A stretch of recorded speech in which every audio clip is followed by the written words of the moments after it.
জয় বাংলা, জয় বঙ্গবন্ধু, জয় শেখ হাসিনা। ইউনূস সরকারের দৃষ্টান্তমূলক শাস্তি এবং তাকে গ্রেপ্তার করে জনসম্মুখে ফাঁসির দাবি আন্দোলন করতেছি। আমরা অবস্থান কর্মসূচি করেছি কারণ এই ইউনূস সরকার 2007 সালের পর থেকে ইউনূস চাচ্ছিল যে বাংলাদেশকে কিভাবে এই উন্নয়নের ধারাকে নিমজ্জিত করা যায়। এটা বর্তমানে আমাদের যে কোমলমতি শিশু আছে এনারাই হচ্ছে আগামীর ভবিষ্যৎ, অর্থাৎ বাংলাদেশের যে কোমলমতি শিশুরা আছে এরাই হচ্ছে আগামীর ভবিষ্যৎ।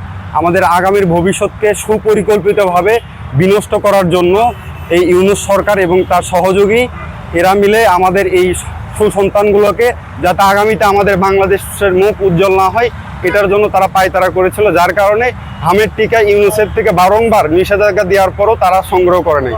আমরা এটার অত্যন্ত প্রতিবাদ জানাই এবং এটার অবশ্যই দৃষ্টান্তমূলক শাস্তি চাই। ইউনূস সরকারের দৃষ্টান্তমূলক শাস্তি এবং তাকে গ্রেপ্তার করে জনসম্মুখে ফাঁসির দাবি আন্দোলন করতেছি। এটা নিয়ে আমরা আমাদের